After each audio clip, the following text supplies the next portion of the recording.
अस्सलाम वालेकुम everyone. I hope कि आप सब लोग ठीक ठाक खैरियत से मज़े में होंगे। और जैसा कि आप देख रहे हैं कि हम डिनर कर रहे हैं और मैंने बीफ शामी कबाब बनाए थे फ्रीज़ करने के लिए, तो मैंने कहा चलो इनको बटर पुलाव के साथ ट्राई किया जाए कि कैसे बने हैं टेस्टी। ये हो रही है जनाब यहाँ पे रमज़ान प्रेप हो रही है, क्योंकि मैंने काफ़ी लेट स्टार्ट किया है। आई थिंक लेट नहीं है, अभी भी एक हफ़्ता है रमज़ान आने में, इंशाल्लाह इंशाल्लाह। तो ये कुछ चीज़ें मैंने तैयार कर ली हैं। बाकी जो मैदे वाले आइटम्स हैं जैसे समोसे वगैरह हो गए, तो उनकी मैं साथ साथ आपके साथ रेसिपी भी शेयर करती जाऊंगी और फ्रोज़न करने का, उनको फ्रीज़ करने का तरीका भी आप लोगों के साथ शेयर करूंगी इंशाल्लाह। जो मतलब मैं एक नई चीज़ बनाऊंगी उन सारी के साथ में आपको रेसिपीज़ भी देती जाऊंगी। तो जी अभी ये वाले काम थोड़े ज़रूरी थे, करने थे। वीकेंड था, कल संडे का दिन था, तो मैंने कहा चले आज इन कामों को निपटाया जाए, क्योंकि आजकल ये हो रहा है कि आजकल बच्चों के एग्ज़ाम्स हो रहे हैं जल्दी। तो इसी वजह से थोड़ा मैं अपने बच्चे में भी बिज़ी हूँ, ज़ान के भी पेपर हो रहे हैं, इसीलिए तो काफ़ी मतलब वो टफ़ वाला टाइम चल रहा है क्योंकि जब तक आप बच्चों को खुद ना देखें तो वो मज़ा नहीं आता। और वैसे भी ईज़ान तो ट्यूशन वगैरह जाता नहीं है। तो जी यहाँ पे मैंने बना ली थी खट्टी मीठी इमली की चटनी, और कुछ मैंने इमली का पल्प ऐसे ही मैंने उसको क्यूब्स में सेव कर लिया, क्योंकि कभी कभी हमारा खट्टा खाने को बहुत दिल करता है। अभी खट्टे का नाम सुन के मेरे मुंह में पानी आ गया। खैर एनीवेज, तो जी यहाँ पे ये मैंने खट्टी मीठी इमली की चटनी चढ़ा दी, जिसमें मैंने कुटी हुई लाल मिर्चें, पिसी हुई लाल मिर्चें, ज़ीरा पाउडर, धनिया पाउडर और कुटी हुई लाल मिर्चें वगैरह, ये सारी चीज़ें शामिल करके मैंने चटनी में गुड़ शामिल किया था। आप चाहें तो चीनी भी शामिल कर सकते हैं। तरीका तो वैसे सबको पता है, पर हर किसी के बनाने का तरीका अलग होता है। तो जी इधर मैंने साथ में ना जल्दी जल्दी पकोड़ा मिक्स भी बना लिया, जिसमें मैंने लाल मिर्चें शामिल की हैं, कुटी हुई मिर्चें शामिल की हैं, साबुत ज़ीरे के 2 टीस्पून शामिल किए हैं, एक टीस्पून मैंने अजवाइन शामिल किया है, कुटे हुए धनिया मैंने शामिल किए हैं, इसमें मेथी शामिल की है, नमक हल्दी शामिल किया है। और सॉरी मैं भूल गई थी, चावल का आटा मैंने बाद में इसमें शामिल किया था, उससे ज़रा क्रिस्पी बनते हैं।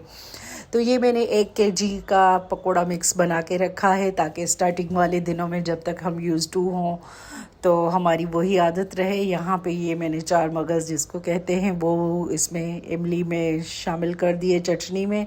चटनी बहुत ही मज़ेदार बनी थी, बिल्कुल यमी यमी सी खट्टी मीठी बनी थी।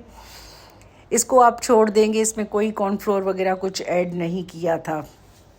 और जी इस तरफ धनिया पुदीना, और ये देखें कितनी हरी भरी कलरफुल सब्जियां हैं। इनको तो यार देख के दिल खुशी हो जाता है ना, कि ऐसे लगता है जैसे बाहर आ गई है। हरे हरे धनिया, नींबू, सारी चीज़ें कलरफुल। खैर एनीवेज, लीमों का रस निकाल के मैंने पहले ही स्टोर कर लिया था। अब ये कुछ थोड़े से मैंने मंगवाए थे, क्योंकि अभी मैं रेसिपीज़ बनाऊंगी, उनमें मुझे चाहिए थे। हरा प्याज था, हरी मिर्चें थी, हरी मिर्चों के भी मैंने क्यूब्स बना के ऑलरेडी रखे हुए हैं।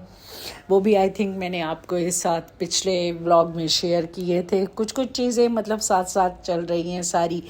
अब मैंने अपना दिमाग लड़ाया कि इस जदीद दौर में यार हम हाथ से चॉप किए जा रहे हैं, फिर ये चॉपर और मशीनें हमें किस काम आएंगी। तो जल्दी से मैंने अपना ये चॉपर निकाला और सारी चीज़ों को मैंने इसमें सब्जियों को चॉप कर लिया। इतनी मज़े की देखें बारीक बारीक सी सब्जियां चॉप हुई हैं कि अगर आप इनको ना स्प्रिंग रोल वगैरह में शामिल करेंगे तो बहुत ही मतलब यमी होंगी। हाथ से काटने में फिर भी फ़र्क होता है, कोई इतनी मतलब परफेक्ट नहीं कटिंग होती।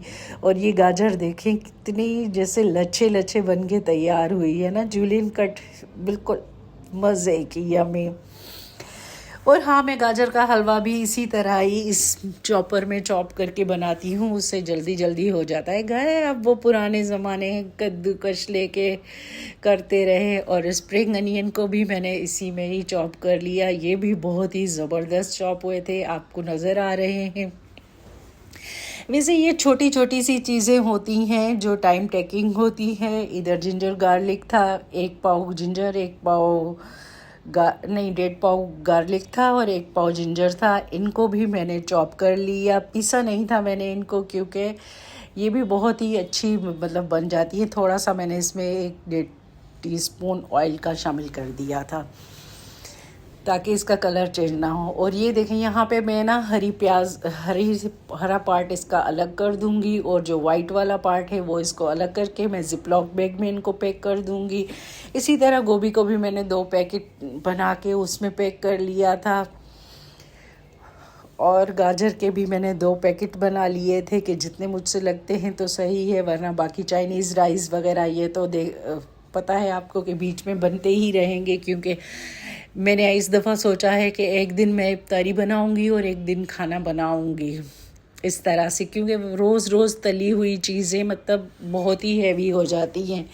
और यही सोचा है कि कंपलसरी रखेंगे हम जूसेस को और साथ में फ्रूट चाट को, खजूर, ये कंपलसरी होंगी। बाकी फ्राइड आइटम जो हैं उनको स्किप करके फिर मैं एक दिन इफ्तार बनाया करूँगी, एक दिन इंशाल्लाह खाना बनाऊंगी। इसी तरह करें, खैर जो भी होता है, जो बच्चों की मर्ज़ी हुई वो भी आपके साथ डिसाइड कर लूँगी, शेयर कर लूँगी आप लोगों के साथ, जो बच्चे डिसाइड करते हैं। और जी ये शाम के टाइम पे फिर मैंने ये 2 केजी प्याज थे, मैंने कहा चले थोड़े से प्याज भी फ्राई करके रख लेते हैं। इनको भी मैंने चॉपर में एक जैसा करके चॉप करके रख दिया और ये देखें कितने मज़े के क्रिस्पी साफ़ सुथरे से हमारे प्याज चॉप हो गए हैं। वैसे बाज़ार में तो बहुत ही आसानी से मिल जाते हैं, मगर अपने हाथ से बनाई हुई चीज़ की ना सेटिस्फिकेशन ही अलग होती है। तो ये भी मैंने शाम को करके इस काम को भी वाइंड अप कर लिया। आई होप कि आज का मेरा ये व्लॉग आपको पसंद आया होगा। टेक केयर, अल्लाह हाफिज़।